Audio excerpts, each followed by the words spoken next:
The Minecraft 1.21.11 update, otherwise known as the Mounts of Mayhem drop, is on the way. 1.21.11, yeah, that's not a mouthful at all. As the name suggests, there are a lot of new mounts being added to the game. The Nautilus is of course the main highlight, but we're also getting the camel, horse, and Nautilus. But they're dead.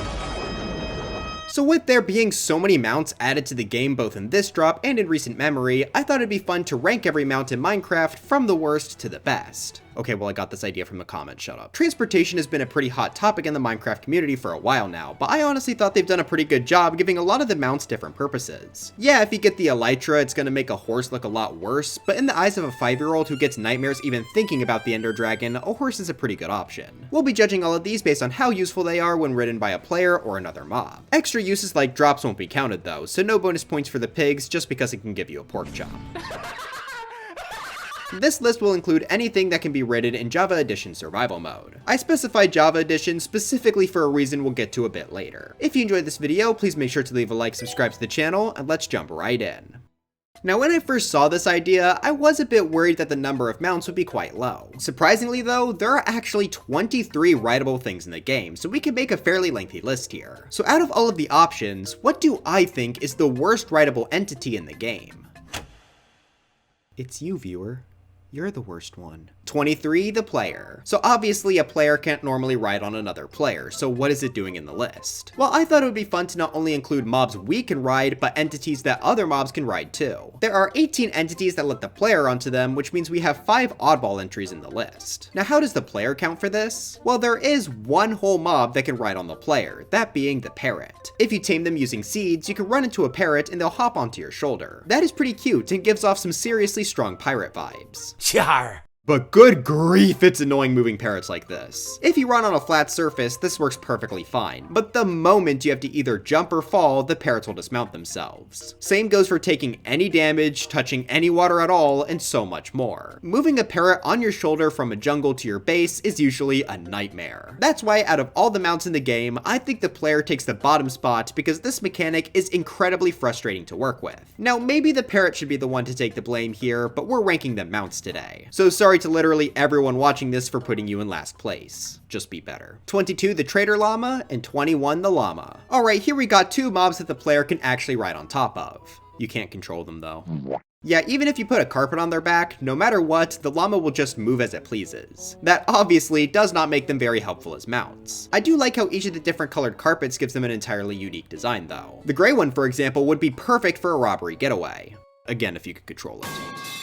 The most you can get out of riding llamas is in multiplayer, as you can have someone start a caravan with either hay bales or a lead. That's pretty impractical though, and I can't say I've ever seen anyone do that. The final mechanic the llama allows for is extra storage, but even then, this is pretty bad. I didn't actually know this before working on the video, but the amount of inventory slots a llama has is random. Based on the llama's strength, it can have 3 to 15 slots, which is a huge difference. It's so much more tedious to move a llama with you that you're better off just making multiple trips. Or alternatively, you could just use one of the later mobs in the list which have both more storage and can be controlled. It's safe to say that riding llamas as a mechanic is pretty worthless. 20, the hoglin. And now we're back to entities that only other mobs can ride. This one is pretty small as it's mostly just an Easter egg. While adult piglins will try to hunt adult hoglins, and then hit a little jig if they're successful, the babies will actually get along. This sometimes involves a baby piglin riding on top of a hoglin. They're able to dismount whenever they please, and since baby piglin don't attack the player, this really doesn't make much of a gameplay difference. It is a pretty cute detail though, so I will give it that. You can even have up to 3 piglins stacked on top of each other here, which looks really funny. I'm not going to count the piglin itself as a mount, but if you want to, then I guess you could place it right above the hoglin. I also tried to see if a zoglin could be a mount too, but it seemed like the piglin babies would automatically dismount in the overworld. But you know what did actually work though? 19, the zombified piglin. Not only is this a rideable mob, it's one that the player can ride. Yeah, I have never seen this before testing for this video, so I was actually pretty excited to find this out. If you didn't know, whenever a pig gets struck by lightning, it'll turn into a zombified piglin. If the player just so happens to be riding on that pig when the lightning strikes, they'll be able to stay on the zombified piglin's head. This is genuinely so cool, even if it is entirely worthless. There is no way to control the piglin here, and once you dismount, you can't get back on top. But the aura of riding on top of a zombified piglin in vanilla survival mode has to be unmatched. I was genuinely not expecting this to work, and I'm surprised I haven't heard anyone talk about this. I can't believe that out of all of my Minecraft videos, one of my favorite discoveries comes from the mount ranking.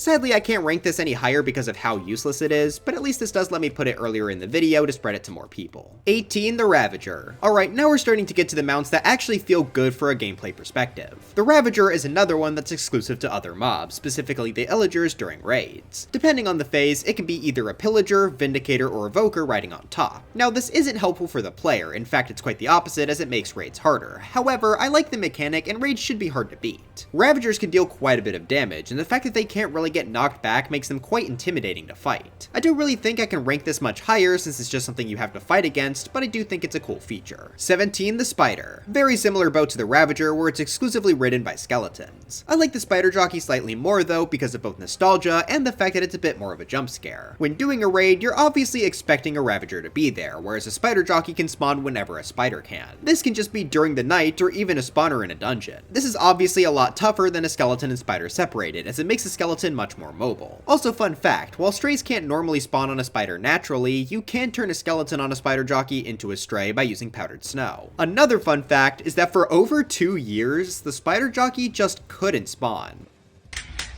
Somehow they bugged it at 1.9.4 to stop them from spawning, and Mojang only fixed the issue in 1.13. I just think that's a little funny. Somehow the Spider Jockey has returned. 16, the Chicken. And last up for the mobs that the player can't ride, we have the infamous Chicken Jockey. The joke's old Odyssey. From a gameplay perspective, the Chicken Jockey is definitely the most unique of the mob exclusive mounts. Whenever a baby zombie spawns, it has a small chance of being on a chicken. Baby zombies aren't even the only mobs that can be found on chickens. Zombified piglins can also spawn naturally, but even crazier than that is a zombie villager. That's because you can then cure it and have a villager riding on a chicken. Then if you want to be even more insane, you can strike that villager with lightning to get a witch riding a chicken. This is such a cool feature, not practical in any way, but definitely a cool display piece. I first saw this with Zadaf on the Hermitcraft server, and I've kind of wanted to hunt for my own ever since. But outside of the cool factor, a chicken jockey is also the only way to get the lava chicken record disc. I know I said I wasn't counting drops earlier, but since the only way you can get this item is with the mount, I think it's fair in this case. It's not my favorite disc in the world, but I'm still happy they included it. There is a small negative with the chicken jockey though that I do think is important to mention because it has impacted me in the past. The chickens that spawn from jockeys won't be able to lay any eggs, which I unfortunately found out the hard way as I waited forever for one to lay eggs in a Skyblock world. Still though, that's not going to change the fact that the Chicken Jockey is definitely the best mob exclusive mount. But before we move on, the Chicken Jockey is precisely the reason I'm only talking about Java Edition today. That's because on Bedrock, baby zombies can not only ride on chickens, but also... Yeah, I'm not adding all of that to the list. Unless otherwise stated, they're all below the chicken. 15, the Pig. Finally, we got an entity that the player can actually control. And they're incredibly slow. The ability to ride a pig has been in the game for over 15 years, missing out on being the oldest rideable feature by only a single day. In that time frame though, it has basically never been useful. In order to control it, the player needs a carrot on a stick, which can be crafted with the carrot and a fishing rod. But if you want to speed up the pig, that takes durability, which the carrot on a stick does not have a lot of. Even if you do speed the pig up though, it'll only reach an average speed of 4.19 blocks per second. For comparison, just sprinting normally gives a speed of 5.612 blocks per second. So riding a pig is literally just worse than running around. What makes this even more sad is the fact that the one thing the pig had going for it, the When Pigs Fly advancement, was removed in Java Edition. I guess Mojang didn't want players riding pigs off a cliff anymore. Now all of this is pretty bad, and I was even considering putting this lower on the list. However, there is a tiny use that you can get out of the pig. If you try riding in a boat that's attached to a lead, the lead will snap. However, if you ride on top of a pig that's also riding in a boat, the lead will stay intact. So that can be used in a few fun ways, like making rideable zip lines or adding more seats to a happy ghast. These are absolutely very niche uses and can be fulfilled by other mobs later in the list, but a pig is definitely the most common mob, so it is possible to make it useful. I would be pretty shocked if anyone would place this guy higher up on the list though. 14, the Strider. Honestly, I have always thought that this guy was one of the game's most forgettable mobs. He's found in the Nether and will often be on top of the lava oceans. That's to show off its main use of being able to walk on lava, which I suppose can be kind of helpful to traverse a dangerous landscape. Just like the pig, it'll need a saddle and a warped fungus on a stick to be controlled by the player. Oh, and be very careful to actually have a warped fungus on a stick before mounting, otherwise you may get stuck in a pretty bad situation. If you ride on top of lava while using a warp fungus speed boost, the strider will move at 7.34 blocks per second, which is a little more than sprint jumping on flat terrain at 7.127 blocks per second. However, I just think riding on top of lava is a bit too niche. You can usually just make your way around it, so striders end up being pretty forgettable. They can be ridden on land too, but they are much slower than just sprinting, so it's really only good in lava. I can at least give the strider credit for having a few other mobs that can ride it. Sometimes a zombified piglin can spawn on a strider, which will automatically put a saddle on its head. Additionally, striders can also spawn on top of striders. Overall, it's just a pretty forgettable mount, but at least it has a bit more of a place than the pig does. 13. Boat with chest. I'm not going to spend too long on this one here since I want to save most of my comments for the actual boat much later in the list. Movement-wise, this works exactly the same as it, but now instead of having 2 seats, you only get 1. I'll explain why I think this holds the item back so much later, but for now, we'll just talk about the chest itself. It has a whole 27 slots, which is the same as a normal chest. This is a much bigger inventory expansion than the llamas and donkeys, but I still don't find myself needing this that often. 99% of the time, I would much rather use a normal boat, which is significantly cheaper. I have seen some friends get use out of the chest boat though, so I will say that under the right circumstance, this can be helpful. I also want to note that the chest boat does have some fairly useful redstone functionality, but I didn't count it for this list since it's not about a player or mob riding in it. Due to the size of the boat, you can place it on top of 9 hoppers at once. That means you can use a chest boat to evenly divide items in up to 9 segments. There are of course other ways to do that, but a chest boat is both easy and quite efficient. If you want to count that for the sake of this list, then the chest boat would definitely be a bit higher, but since there's nothing mounting the boat for this to work, I'm not considering it. 12. The camel, and 11. The camel husk. Guys, we finally made it to the start of the beloved game, Camel Drop. That doesn't count for the list anyway. The camels are a smidge faster than the player as they can move at 8 blocks per second while sprinting. The main appeal of the camel is the fact that it can have 2 players ride on it at once as opposed to just 1. That makes them a bit more fun in multiplayer settings. The second main reason I like them is because of their long jump. It's kind of fun to launch forward, and might even be helpful with a new spear item. Speaking of which, the reason the camel husk gets to place higher is because of its exclusive jockey variant. Normal camels will just spawn in deserts, but the camel husk can spawn rarely at night with both a spear husk and a parched on its back. This is a pretty intimidating force, especially if you encounter it before having maxed out gear. I think this is a great way to spruce up the desert biome though, and taking the camel husk as a reward for beating it feels pretty good too. Gameplay wise, the 2 camels do have a small difference when it comes to riding in water. The camel husk will sink, whereas the normal camel will swim. The swimming is probably a bit more useful, but I can see reasons for wanting to ride underwater too. 10. The mule, and 9. The donkey. Now I actually had to rewrite this entire segment because I had a pretty big misunderstanding on how these 2 mobs work. You're able to ride both of them using a saddle, and the main reason you would want to over using a horse is the fact that you can put a chest on them. This will give them each 15 extra inventory slots, which can be helpful for carrying more items. As I mentioned with the chest boat though, I personally don't find this super useful, but I can totally understand someone getting some use out of this. Now the reason I had to rewrite this segment comes down to these guys' attributes. I had always thought that the donkey could not change stats, but then I was watching some YouTube and...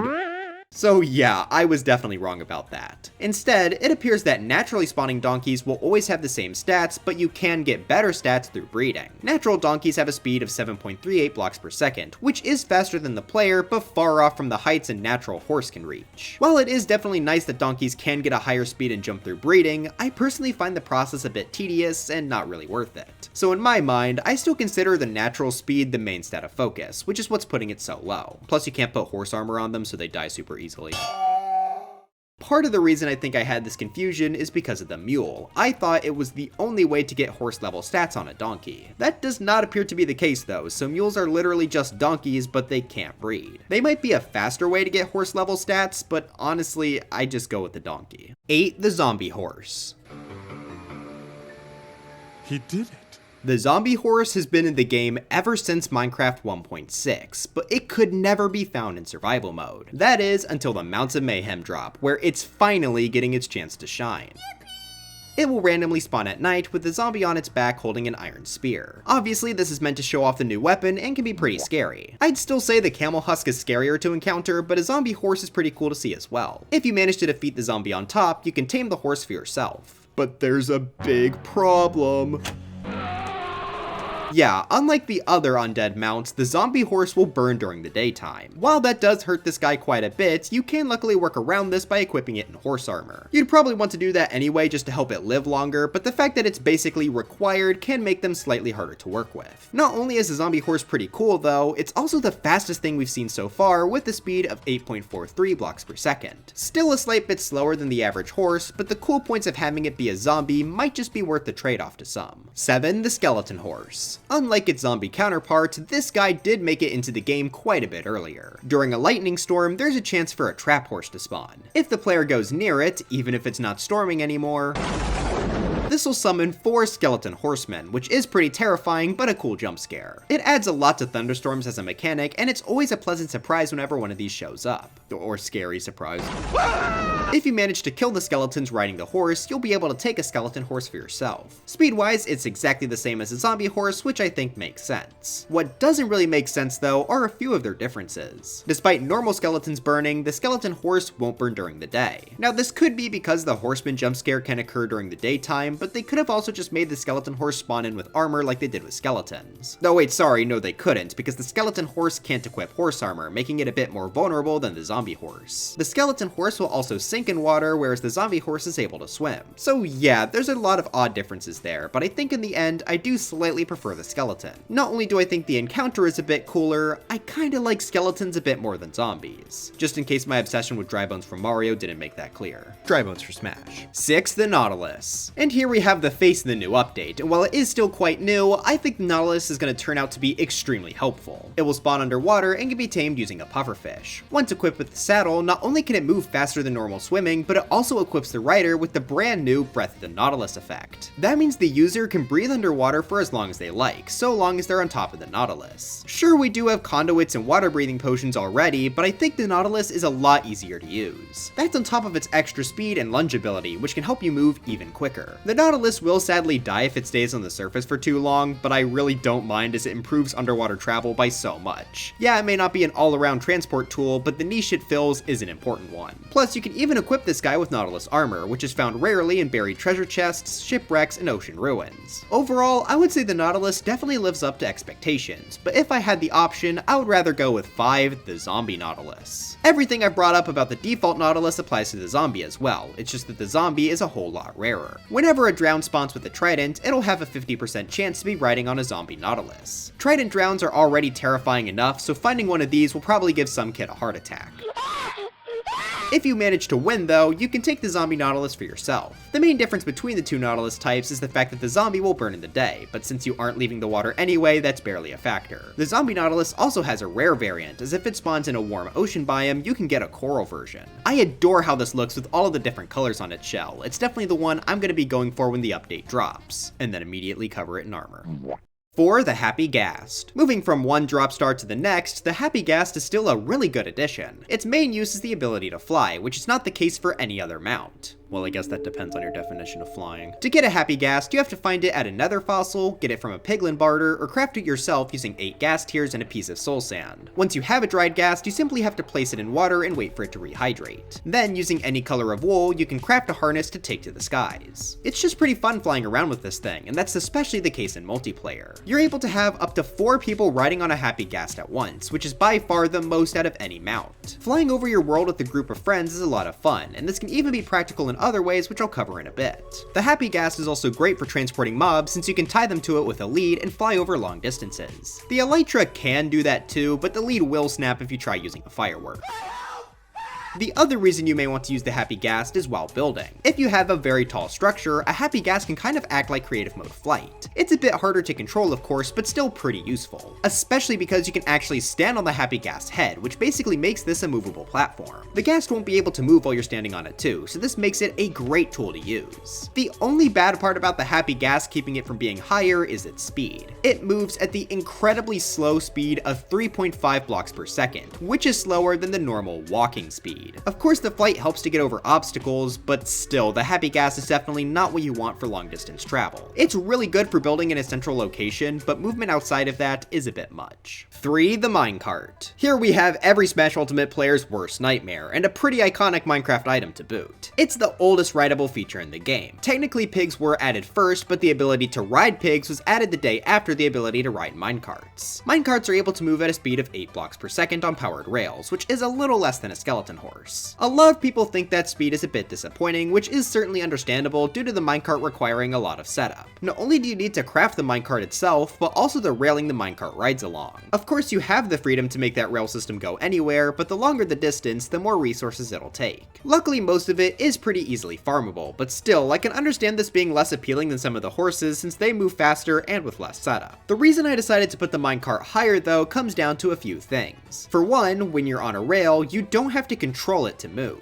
That means rails are good for moving you to a specific location without you needing to be at your keyboard. That's not only great for transport, but also certain farm designs that may require the player to move throughout it. The fact that a minecart is controlled by the rails and not the entity inside is especially important because of its main benefit, the fact that pretty much every mob can ride inside of it. That means the minecart is incredibly useful for mob transport. You can make an exact route for where you want a mob to go and send it on its way. Mob transport is important for many aspects of the game like iron farms, trading halls, and just decoration in general. You can even get some uses out of this you may not have thought of, like putting a happy ghast inside of the minecart to give it 4 seats. So even if the speed of a minecart is a bit lacking, it's still really useful in its own way. If the speed got improved, it may even be able to move up to the number 2 spot, but as of now, I think 3rd makes the most sense. Mojang, add the minecart stuff, please. 2. The horse. This is the Minecraft mount. Whenever someone thinks of riding something in any game, it's gonna be a horse. This guy excels at all-around general travel. It takes no setup to use other than getting a saddle, which is even easier nowadays because you can actually craft them. Speed-wise, the horse is kind of interesting because it'll actually vary based on each individual. So sometimes you can get an extremely fast horse, whereas other times it can move slower than sprinting speed. Luckily, gambling on a horse doesn't take up any resources other than time, so once you find a good horse, you're ready to go. The average speed is 9.49 blocks per second, but with a really good horse, this can go up to 14.23 blocks per second. Both of those are faster than anything we've seen so far, so it's safe to say that the horse is pretty great for moving large distances. Jump height is also another important stat that can vary between different horses. The minimum jump height is just a bit over a block, whereas the highest can be nearly 6 blocks. Obviously, a higher jump can help immensely with traversing rough terrain, so that adds another thing to go for. Some people may find the gambling process tedious, but I think it's kind of a fun mechanic, especially since breeding can help you get the stats you want as well. Once you have a good horse, you can also equip it with horse armor to keep it alive for quite a long time. Now originally, I would have put this below minecarts, but horses did get a massive change in the new drop. Before, when you tried to take them into water, they would quickly kick the player off. This was incredibly annoying, as any small body of water would become a huge obstacle. But now, in 1.21.11, horses can finally swim, which makes them so much better to use. So I'm pretty comfortable saying that the horse is now the best mount for general transport. But it's not the best mount in the game. That award goes to 1, the boat. I feel like this should not be very controversial at all because the boat easily has the most depth out of every mount. Let's start with its most basic use, as that by itself is already quite good. All you need is 5 planks to craft this guy, and you can use it to ride along the surface of water. Water is a big part of the Minecraft world, but it's also quite annoying to navigate, so having something like the boat to make water travel fun is pretty essential. It moves at 8 blocks per second, making it just as quick as a minecart. The boat though doesn't need as much setup, as it's mostly used to travel across natural waterways rather than created paths. Well, at the basic level anyway. Subtle foreshadowing. The boat is obviously a lot slower on land and can't move up vertically without help, but water is usually flat in the world, so for its main purpose, that's totally fine. Add on that the boat has 2 seats, so 2 players can ride in it at once, and we got a very solid transport method. By itself, this would be at least enough to put it at number 6 at the list, but there's a lot more to the boat. Those 2 spots do not have to be taken up by players, as the boat can also pick up other mobs just like a minecart. In fact, I would say the boat is overall better for mob transport. Not only only can you move the boat on land even without any sort of water, but a boat can also be attached to a lead. That means you can move it basically anywhere you want without much setup at all. This is especially nice for mobs like villagers who can't normally be tied to leads. The minecart is still useful for moving mobs precisely, but the boat is generally much quicker to use. This is the reason I think losing a second boat slot is such a big piece of damage for the chest boat, as that not only lets you move less mobs at once, but also lose the ability to steer with a mob inside. But that's not even the end of the boat's usefulness. While water is the primary travel method for a boat, it's not even close to the fastest. Boats normally move extremely slow on land, but if you put it on ice, it moves at absurd speeds. On normal and packed ice, it can move at 40 blocks per second, already the fastest in this video by a mile. But if you put the boat on blue ice, that number jumps up to an astonishing 72.73 blocks per second. What the hell? Yeah, that's faster than even the elytra. So instead of setting up minecart rails, you might as well set up blue ice roads, as that will get you to your destination 9 times faster. Sure, that may be a lot trickier to use than a simple horse, but since the horse gets outsped by the elytra, I think the boat has a bigger place in the game. In the end game, it becomes a competition of boats being the fastest but requiring setup versus the elytra being pretty fast with much less setup. The horse is still obviously great early game, but the boat stays relevant for the entire playthrough. Oh yeah, and I also totally forgot that riding a boat off a cliff will make you take no fall damage. So for its basic water usage, its mob transportation abilities, and insane speed on ice, I think the boat is easily the best mount in Minecraft.